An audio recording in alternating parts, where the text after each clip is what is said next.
जय हिंद। स्वागत है आप सभी का आपके अपने YouTube चैनल बीकॉम गुरुजी पे। साथियों, इस वीडियो में हम बात करने वाले हैं बाल केंद्रित एवं प्रगतिशील शिक्षा के बारे में कि बाल केंद्रित शिक्षा और प्रगतिशील शिक्षा क्या है, इनके महत्व क्या है, विशेषताएं क्या है, इनके उद्देश्य क्या सब है, इन सभी चीज़ों पे हम चर्चा करेंगे। अभी तक आपने अगर चैनल को सब्सक्राइब नहीं किया, सबसे पहले आप चैनल को सब्सक्राइब कर लीजिएगा और वीडियो देखने के बाद आप लाइक एंड शेयर जरूर कर दीजिएगा सभी साथियों के लिए, ठीक है। तो चलिए एक एक करके देखते हैं।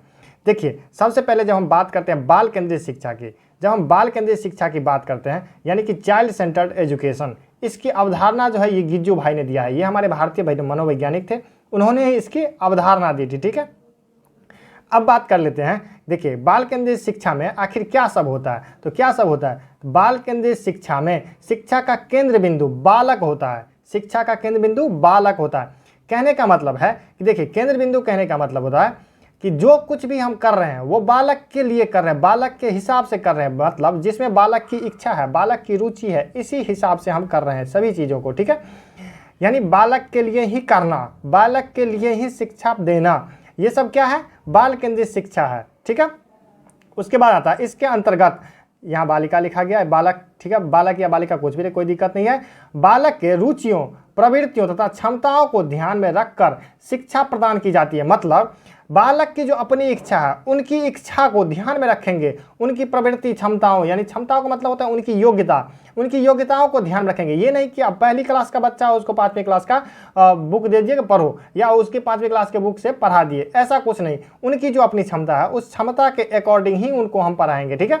उनकी जो अपनी इच्छा है, अब बालक का मन है कि हम मान लीजिए अभी हिंदी का कोई कहानी पढ़े, वो बालक के सामने हम चल गए क्या पढ़ाने, तो साइंस पढ़ाने। अब बालक का मन उबेगा, इसीलिए उनकी रुचि को हम ध्यान में रखेंगे और उनकी क्षमताओं को ध्यान में रखेंगे, उसके ध्यान में रखकर शिक्षा प्रदान करेंगे, ठीक है। उसके बाद आता है कि बाल केंद्रित शिक्षा पूर्णतः मनोवैज्ञानिक है। पूर्णतः मनोवैज्ञानिक है, जिसका मुख्य उद्देश्य बालकों का चहुमुखी विकास करना है। चहुमुखी विकास का मतलब होता है सर्वांगीण विकास। सर्वांगीण मतलब जितने विकास के जितने भी आयाम है उन सभियों में विकास, ये नहीं कि किसी एक क्षेत्र में विकास, जितने भी क्षेत्र है विकास के उन सभी क्षेत्रों में विकास को ही हम चहुमुखी विकास कहते हैं, ठीक है। उसके बाद आ जाइए कि बाल केंद्रित शिक्षा का उद्देश्य क्या सब है। बाल केंद्रित शिक्षा का उद्देश्य क्या है, तो पहला कहता है कि बच्चों की उनकी योग्यता, क्षमता एवं रुचियों के अनुसार शिक्षा देना। यानी इनका मुख्य उद्देश्य यही है कि बच्चों की जो योग्यता है, मतलब बच्चा जिस कक्षा में है या जो चीज़ समझने के योग्य है उसी को हम समझाएं, ठीक है, उसी को पढ़ाएं। उसके बाद उनकी रुचि देखिए, उनकी इच्छा को महत्व इसलिए दिया गया है कि अगर वो मतलब कोई भी चीज़ हम जैसे कुछ पढ़ाना स्टार्ट किया, बच्चा का मन ही नहीं हो पढ़ने का, तो फिर वो बच्चा नहीं पढ़ेगा, उसके दिमाग में कोई भी बात रहेगा ही नहीं, उसके मन से ही इच्छा नहीं है कि हम ये चीज़ ना पढ़ें, ठीक है। इसीलिए उनकी रुचि यानी कि उनकी इच्छाओं का विशेष ध्यान रखा जाता है, ठीक। उसके बाद अवसर देंगे किस किन चीज़ों का, रचनात्मक कार्य का। रचनात्मक कार्य का मतलब होता है कि जैसे क्रियाकलाप तौर पे जितने भी कार्य होते हैं जिसमें बच्चा एक्टिव हो, उन सभी चीज़ों का अवसर प्रदान करेंगे बच्चों के लिए, ठीक। उसके बाद उनके घर पड़ोस विद्यालय के जीवन को विषयों से जोड़ना। मतलब बच्चे जो कुछ भी कर रहे हैं, दिन भर की जो एक्टिविटीज है उसको विषयों से जोड़िए, तब बच्चा और ज़्यादा अच्छे से पढ़ेगा। मतलब कहने का मतलब यह है कि बच्चा घर में क्या करके आया है, उन्हीं चीज़ों को आप विषय से रिलेट करके पढ़ाइए उनको। देखिए, बच्चा सब कुछ बताएगा कि हाँ आज सुबह भी ये किए, सुबह से लेकर दोपहर तक ये किए, शाम में फिर ये किए, रात में ये किए, बच्चा अच्छे से आपको बताएगा, ठीक है।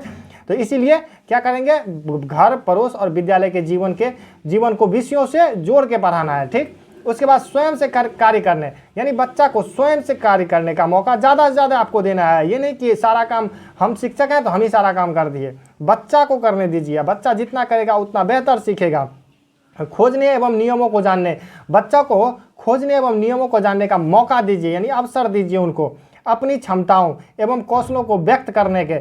मतलब बच्चा को जो देखिए, हर बच्चा के पास अपनी अपनी क्षमता होती है, अपनी अपनी कौशल होती है, यानी अपनी अपनी नॉलेज होती है। चाहे नॉलेज जैसी हो, टूटी फूटी बच्चों की नॉलेज होती है, तो वो बच्चे नॉलेज तो होती है, उनको आप व्यक्त करने का मौका दीजिए कि पहले तुम बता दो कि बच्चे, जैसे आप मान लीजिए हम किसी विषय पर अगर पढ़ाना शुरू किए तो पहले हम बच्चे से पूछेंगे कि बच्चों इसके बारे में आप बताओ कि आप इसके बारे में क्या सब जानते हो। अब देखिए, बच्चा आपको जरूर बताएगा कि हम इसके बारे में ये सब जानते हैं। अब जैसे मान लीजिए कुत्ता हो, बिल्ली हो, इन्हीं के बारे में हम बताना चाहते हैं, तो पहले पूछ लेंगे बच्चों आप कुत्ते के बारे में बताओ कि आखिर कुत्ते के क्या सब होते हैं। तो बच्चा खुद ही बता देगा कि कुत्ते के 2 कान होते हैं, 4 पैर देखे हैं हमने, 1 पूंछ देखे हैं, ऐसे करके ऐसा उसका मुंह होता है, ये सब कुछ आपको बता देगा। ठीक है, उसके बाद चलिए अगला बात करते हैं बाल केंद्रित शिक्षा के महत्व के बारे में। किसके? बाल केंद्रित शिक्षा के महत्व के बारे में। आखिर इसके क्या सब महत्व है? देखिए, इसमें पहला कहता है सरल और रुचिपूर्ण। सरल और रुचिपूर्ण यानी रुचिपूर्ण का मतलब इच्छा के अनुकूल क्रियाशीलता पर आधारित शिक्षण प्रदान कराना। देखिए, पहली बात तो सरल होना चाहिए, जो विषय है वो सरल होनी चाहिए, मतलब इतना सरल होना चाहिए कि वो बच्चों के समझ में आ जाए। ठीक है, रुचिपूर्ण यानी बच्चों की इच्छा के अनुकूल होना चाहिए, और क्रियाशीलता यानी एक्टिवनेस, क्रियाशीलता पर आधारित होना चाहिए। ठीक है, ऐसा शिक्षण हमें प्रदान करना है।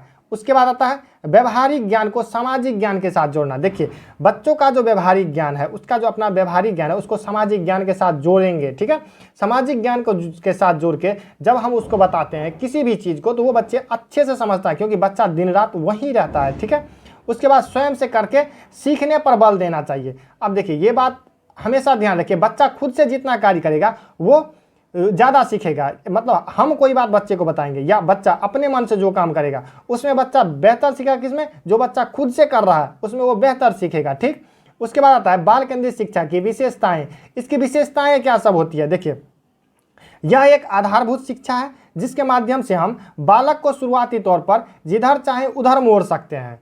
देखिए, कोई भी बालक जो शुरुआती तौर पे जब कह रहा है, तो शुरुआती तौर का मतलब क्या होता है कि बच्चा अभी प्राइमरी स्कूल में ही है।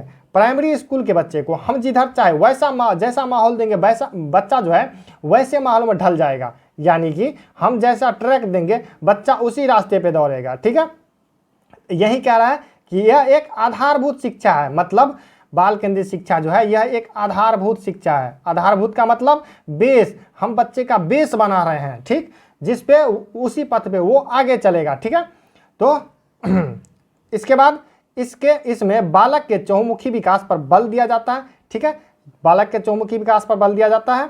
उसके बाद बालक को उसकी अभिरुचि, बुद्धि और स्वभाव के अनुसार शिक्षा दिया जाता है, जिसके कारण सभी बच्चे अपने स्वभाव अनुसार आगे बढ़ते हैं। देखिए, जब भी हम बच्चे को उसकी मर्जी के अनुसार करने देंगे तो बच्चे अपने स्वभाव के अनुसार आगे बढ़ेगा और बेहतर करेगा। अब मान लीजिए किसी बच्चे का मन है कि हम इंजीनियर बने, और उस बच्चे को हम बोले नहीं तुम डॉक्टर बनोगे, नहीं तुम डॉक्टर बनोगे ही, तो फिर बच्चा क्या होगा? वो उसका तो इच्छा है नहीं डॉक्टर बनने का, उसका मन है इंजीनियर बने। अब वो बच्चा ना डॉक्टर बन पाएगा ना इंजीनियर बन पाएगा। क्यों? क्योंकि उसका मन ही नहीं है, वो बेहतर नहीं कर पाएगा। लेकिन जिसका मन है हम इंजीनियर बने, हम उसको वैसा ही माहौल दे दिए तो फिर वो बच्चा क्या होगा? अच्छा करेगा, वो अच्छा इंजीनियर बन जाएगा। ठीक है, चलिए अगला समझते हैं बाल केंद्रित शिक्षा के सिद्धांत के बारे में। बाल केंद्रित शिक्षा के सिद्धांत के बारे में इसमें आता है पहला क्रियाशीलता का सिद्धांत। क्रियाशीलता का सिद्धांत क्या कहता है? एक से अधिक ज्ञानेंद्रियां या एक से अधिक इंद्रियों का प्रयोग करने से अधिगम बहुत ही प्रभावी होता है। देखिए, एक से अधिक ज्ञानेंद्रियां या इंद्रियों कहने का मतलब क्या है? देखिए, यदि हम सिर्फ बोल के बच्चों को पढ़ाएं या बच्चा सिर्फ सुन के कोई भी चीज़ पढ़ेगा, मान लीजिए सुन के कोई भी चीज़ समझ रहा है, और कोई ऐसा बच्चा है जो बोल भी रहा है, सुन भी रहा है, साथ साथ एक्टिव यानी शारीरिक रूप से भी एक्टिव है, तो बच्चा किस में बेहतर सीखेगा? किस में बेहतर सीखेगा? तो क्रियाशीलता का मतलब यही है कि बच्चे का जितना ज़्यादा इंद्रियां एक्टिव रहेगी उतना ज़्यादा बेहतर बच्चा जो है ज़्यादा सीखेगा। यानी कि अधिगम जो है उतना ज़्यादा प्रभावी होगा का मतलब है बच्चा ज़्यादा सीखेगा। जितना ज़्यादा एक्टिव होगा, जितने ज़्यादा एक्टिव मतलब अगर शारीरिक और मानसिक रूप दोनों रूप से अगर बच्चा एक्टिव है तो फिर बच्चा ज़्यादा सीखेगा। ठीक, उसके बाद आता है प्रेरणा का सिद्धांत। देखिए, प्रेरणा का सिद्धांत से मतलब है कि हम बालकों को प्रेरणा के लिए यानी उसकी इच्छा शक्ति को जागृत करने के लिए हम किसी महापुरुषों की जीवन गाथा, नाटक, नैतिक कहानियों, वैज्ञानिकों का योगदान इत्यादि के बारे में बताना चाहिए। देखिए, जब हम इन सभी चीज़ों के बारे में बताते हैं बच्चों को, तो बच्चा ये सोचता है कि आखिर ये आदमी ऐसे कैसे बन गया, तो फिर हम बताते हैं कि बच्चा ये ऐसे ऐसे काम किए तो फिर ये बन गए, तो फिर बच्चा उसको प्रेरणा मिली कि नहीं ये ऐसे करेंगे तो ये चीज़ बनेंगे, ये इतने महान पुरुष थे। ठीक है, तो बच्चा को क्या मिला? प्रेरणा मिला, उस तरह से बात अपना डिसाइड करने का। ठीक है, तो ये चीज़ करने चाहिए। यह क्या है? प्रेरणा का सिद्धांत है। उसके बाद आता है चयन का सिद्धांत। चयन का सिद्धांत कहता है कि बालकों के योग्यता के अनुसार, यहाँ पे अनुसार होगा, बालकों के योग्यता के अनुसार विषय वस्तु का चयन करना चाहिए तथा शिक्षण के दौरान उनकी मानसिक दशा का भी ध्यान रखना चाहिए। देखिए, अभी चयन का सिद्धांत कहता है कि बालकों का जो योग्यता है उसके अनुसार हमें विषय वस्तु का चयन करना चाहिए। ये नहीं कि अब मान लीजिए पहली क्लास का बच्चा है, उसको दूसरी तीसरी चौथी किसी भी क्लास का हम सब विषय वस्तु लिया, पढ़ाना शुरू कर दिए, फिर बच्चा तो समझने से रहा। लेकिन अगर पहली क्लास का बच्चा है तो उनके पहली क्लास का जो विषय वस्तु है उसी से हम उसको पढ़ाएंगे, ठीक है। उसके बाद जब हम पढ़ा रहे हैं तो उनकी मानसिक दशा, यानी कि बच्चा समझ पा रहा है या नहीं, बच्चा उसमें रुचि ले रहा है या नहीं, बच्चा की इच्छा है या नहीं और पढ़ने की, इन सभी चीज़ों का हम ध्यान रखेंगे, ठीक है। उसके बाद कहता है रुचि का सिद्धांत। शिक्षण के समय बालकों को उस विषय के प्रति रुचि का ध्यान रखना चाहिए। बिल्कुल सही बात है कि शिक्षण के समय बालकों की रुचि का हम ध्यान रखेंगे। उसके बाद अगला कहता है कि व्यक्तिगत विभिन्नता का सिद्धांत। व्यक्तिगत विभिन्नता का सिद्धांत क्या कहता है? देखिए, प्रत्येक बालक का बुद्धि लब्धि जो होता है वो अलग अलग होता है, जिसका हमें शिक्षण के दौरान ख्याल रखना चाहिए। अब देखिए, एक क्लास है, उसमें कुछ मंदबुद्धि बालक भी रहते हैं, कुछ तीव्र बुद्धि बालक भी रहते हैं। अब तीव्र बुद्धि बालक पढ़ रहे हैं और मंद बुद्धि बालक, हम क्या कर रहे हैं कि पढ़ा रहे हैं, और जो तीव्र बुद्धि बालक है उनसे पूछ रहे हैं कि क्या समझ में आ गया था? तीव्र बुद्धि वाला बालक कहेगा हाँ सर। अब जब वो हाँ सर कह दिया तो हम समझ गए कि बाकी सब समझ गया। ऐसा नहीं करना चाहिए। देखिए, सबको लेके चलना है। शिक्षा जो है सबके लिए है क्लास में, तो हमको सबको लेके चलना है। जितने भी बालक हैं उन सबको हमें ध्यान देना चाहिए कि आखिर सभी समझ रहे हैं इस बात को कि नहीं। ये नहीं कि कुछ तेज बच्चे बैठे हुए हैं, उनको हम पूछ लिए कि हाँ समझ गए, तो हाँ सर समझ गए। अब मंदबुद्धि बालक जो बच्चा होगा, यानी जिसका दिमाग थोड़ा सा कमज़ोर होगा, वो बालक सोचेगा कि हम पूछेंगे तो मेरा बेइज्जती हो जाएगा, क्योंकि वो तो समझ गया, हम तो समझ नहीं पाए। तो इसीलिए हमें खुद से उनके ऊपर ध्यान रखना चाहिए कि आखिर वो सब बच्चे समझ रहे हैं या नहीं समझ रहे हैं, ठीक है। अब चलिए देखते हैं अगला कहता है बाल केंद्रित शिक्षा के अंतर्गत पाठ्यक्रम का स्वरूप क्या होना चाहिए। जब हम बाल केंद्रित शिक्षण को, उसमें पाठ्यक्रम का स्वरूप क्या होना चाहिए? तो देखिए, पाठ्यक्रम जो है वो लचीला होना चाहिए, वातावरण के अनुसार होना चाहिए, जीवन उपयोगी होना चाहिए, पूर्व ज्ञान पर आधारित होना चाहिए, मानसिक स्तर के अनुसार होना चाहिए, ठीक है। देखिए, पाठ्यक्रम लचीला का मतलब होता है कि सरल मतलब जो बच्चा समझ जाए, आसानी से जिसको समझ जाए उसी को हम लचीला कहते हैं। उसके बाद वातावरण के अनुसार, मतलब बच्चा हम जिस क्षेत्र में पढ़ा रहे हैं उस क्षेत्र से रिलेट करके वो पाठ्यक्रम होना चाहिए। ये नहीं कि हम बच्चे को ग्रामीण इलाके में पढ़ा रहे हैं, उसको चीज़ें पढ़ा रहे हैं, सारी चीज़ों का बच्चा तो देखा है नहीं, वो समझ पाएगा नहीं। इसलिए बच्चे को जिस वातावरण में बच्चा रह रहा है उस वातावरण के अनुसार ही पाठ्यक्रम होना चाहिए। उसके बाद जीवन उपयोगी होना चाहिए, यानी जीवन उपयोगी का मतलब हुआ कि वो जीवन से जुड़ा हुआ होना चाहिए। बच्चे जो दिन रात कर रहा है उनसे जुड़ा हुआ होना चाहिए। पूर्व ज्ञान पर आधारित होना चाहिए। पूर्व ज्ञान पर मतलब बच्चा जो भी चीज़ें अभी से पहले देखा है, सोचा है, समझा है, उन्हीं चीज़ों पर आधारित होना चाहिए। ये नहीं कि एक बाइक बच्चा के सामने कोई नया चीज़ ला के रख देंगे, बच्चा कन्फ्यूज हो जाएगा कि आखिर ये बता क्या रहे हैं। लेकिन जो बच्चा जानता है पहले से कुछ उन चीज़ों पे हम आगे का बात अगर रखेंगे तो बच्चा समझेगा कि हाँ इन चीज़ों के बारे में बता रहे हैं, ठीक। मानसिक स्तर के अनुसार रहना चाहिए, मतलब बच्चे का मानसिक स्तर जैसे बुद्धि लब्धि की बात हो रही है कि बच्चे का जो बुद्धि लब्धि जितना है उसी के अनुसार होना चाहिए, ठीक है। उसके बाद आता है प्रगतिशील शिक्षा। देखिए, प्रगतिशील शिक्षा जो है ये जॉन डीवी, यानी इनकी अवधारणा जो है जॉन डीवी ने दिया था, ठीक है। उसके बाद ये शिक्षा होता क्या है? ऐसी शिक्षा व्यवस्था जो समाज के लिए प्रगति का रास्ता तैयार करे, प्रगतिशील शिक्षा कहलाती है। मतलब देखिए, समाज के लिए प्रगतिशील रास्ता तैयार कर सके, यानी कि समाज से रिलेट करके जो शिक्षा समाज से रिलेट करके दिया जाए, यानी सामाजिक स्तर पे बेहतर शिक्षा, उसी को हम प्रगतिशील शिक्षा कहते हैं। प्रगतिशील शिक्षा यह बताती है कि शिक्षा बालक के लिए है, बालक शिक्षा के लिए नहीं। शिक्षा जो है बालक के लिए है, यहाँ बालक होगा, चलिए बालिकाएं रहने दीजिए, बालक शिक्षा के लिए नहीं, ठीक है। यानी कि शिक्षा जो है वो बालक के लिए है, हम जो शिक्षण करवा रहे हैं वो बालक के लिए है, बालक शिक्षा के लिए नहीं है, ठीक है। उसके बाद आता है प्रगतिशील शिक्षा के महत्व। इसके महत्व कहते हैं बालकों की रुचि को ध्यान में रखकर उनका निर्देशन करना, बालकों की रुचि को ध्यान में रखकर उनका निर्देशन करना, स्वयं करके सीखने पर बल दिया जाना, अनुशासन बनाए रखने के लिए स्वाभाविक प्रवृत्तियों को दबाना नहीं चाहिए। देखिए, और रुचि को ध्यान में रखकर उनका निर्देशन करना, यानी बालक को जब हम कुछ बता रहे हैं, पढ़ा रहे हैं, तो उनकी इच्छाओं को ध्यान में रखेंगे, स्वयं से सीखने पर बल देंगे। अनुशासन बनाए रखने के लिए स्वाभाविक प्रवृत्तियों को दबाना नहीं चाहिए का मतलब है कि अब बच्चा डिसिप्लिन मेंटेन नहीं कर रहा है तो हम ये नहीं करेंगे कि बच्चा को थप्पड़ मार देंगे या फिर कुछ भी ऐसा चीज़ नहीं करेंगे जिससे बच्चा जो है वो उसका स्वाभाविक प्रवृत्ति का मतलब जो, अगर मान लीजिए कोई चंचल स्वभाव का बच्चा है तो वो चंचल स्वभाव का बच्चा मान लीजिए कभी कभी तो गलती करेगा ही। अब गलती करेगा तो ये नहीं उसको गए और 2-4 थप्पड़ खींच दिए, ऐसा कभी नहीं करना चाहिए, ठीक है। उससे बच्चे की स्वाभाविक प्रवृत्ति दब जाता है, यानी खत्म हो जाता है, फिर बच्चा जो है मतलब ज़्यादा बेहतर विकास नहीं कर पाता है, ठीक है। तो चलिए आगे देखते हैं। आगे कहता है प्रगतिशील शिक्षा के सिद्धांत।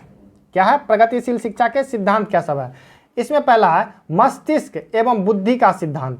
मस्तिष्क एवं बुद्धि का सिद्धांत कहता है कि मस्तिष्क एवं बुद्धि मनुष्य के उन क्रियाओं का परिणाम है जो व्यवहारिक एवं सामाजिक समस्याओं को सुलझाने के फलस्वरूप तैयार होता है।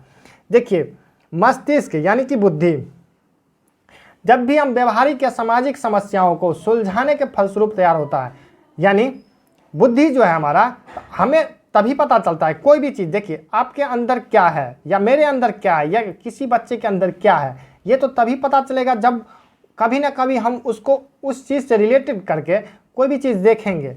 मान लीजिए कि कोई अब कहेगा कि हम बुद्धिमान हैं, ठीक है। अब हम बुद्धिमान है तो हम कैसे मान लें कि आप बुद्धिमान हो? तो आपको, अगर आपने कभी ऐसे समस्या का समाधान करके दिखा दिया जो शायद और वहाँ के लोगों से नहीं हो पा रहा, तो फिर हम मान लेंगे कि नहीं, वहाँ तो आप बुद्धिमान हो, ठीक है। तो इसीलिए कह रहा है कि मस्तिष्क और बुद्धि जो है मनुष्य के उन क्रियाओं का परिणाम है जो व्यवहारिक एवं सामाजिक समस्याओं को सुलझाने के फलस्वरूप तैयार होता है। यानी जब भी हम किसी समस्या का समाधान करते हैं, हमारे बुद्धि में ग्रोथनेस बढ़ती है, यानी बुद्धि हमारी और ज़्यादा आगे बढ़ती है। उसके बाद आता है ज्ञान का सिद्धांत। ज्ञान का सिद्धांत कहता है बालक का संपूर्ण ज्ञान उनके अनुभव पर आधारित होता है, जैसे अपने अनुभवों से समझता है कि अग्नि हाथ को जला देगी। देखिए, हमारे अंदर या आपके अंदर या सभी के अंदर जो ज्ञान है वो ज्ञान क्या है? अब देखिए, ज्ञान 2 प्रकार की होती है। मान लीजिए 2 प्रकार की ज्ञान होती है। एक ज्ञान होती है कि हमें पता ही नहीं है कोई भी चीज़, एक ज्ञान होती है पता ही नहीं है फिर भी हम उन चीज़ों को, हाँ ठीक है ऐसे ही ये चीज़ होता है, ऐसे ही होता है। एक होता है कि नहीं, क्रियाकलाप के थ्रू हमको पता है कि नहीं ये चीज़ ऐसा होता है, तो वो होता है सटीक ज्ञान। तो ज्ञान जो है उसी को कहते हैं कि ज्ञान जो है अनुभव पर आधारित होता है। मतलब जैसे अगर बच्चा जैसे आग को बच्चा ने छू लिया, आग को बच्चा जब ये छुआ तो उसको क्या हुआ, उसका हाथ पक गया। अब हाथ पक गया तो बच्चा क्या समझ रहा है, नहीं अग्नि हाथ को जलाता है, यानी अगर फिर से छुएंगे तो हाथ मेरा पक जाएगा, ठीक है।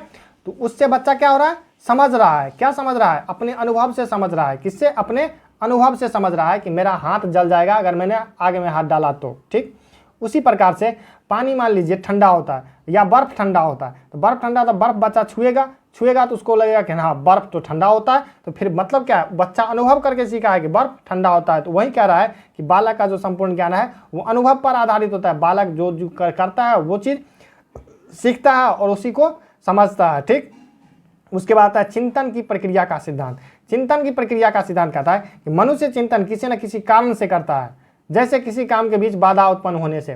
देखिए, कोई भी हो वो चिंतन अगर कर रहा है तो किसी न किसी कारण से ही करेगा। मान लीजिए कि आप कोई काम कर रहे हो और बीच में कुछ ऐसा प्रॉब्लम आ गया कि वो काम रुक गया। अब वो काम रुक गया तो आपको चिंता उसके विषय में होगी कि आखिर ये काम ऐसे क्यों रुक गया, अगर ऐसा होता तो ऐसा हो जाता, तो हम चिंतन करने लगते हैं, ठीक है। तो चिंतन क्या है, किसी ना किसी कारण से होता है, ठीक है। चलिए, यही थे हमारे क्या सब, बाल केंद्रित शिक्षा और प्रगतिशील शिक्षा। अगर आपको इसका नोट्स चाहिए तो आप टेलीग्राम पे हमें ज्वाइन कीजिए, डिस्क्रिप्शन में आपको लिंक मिल जाएगा, वहाँ से हमें आप टेलीग्राम में ज्वाइन करिए, आपको इसका PDF नोट्स मिल जाएगा, ठीक है। तो चलिए मिलते हैं अगली वीडियो में, तब तक के लिए जय हिंद, जय भारत।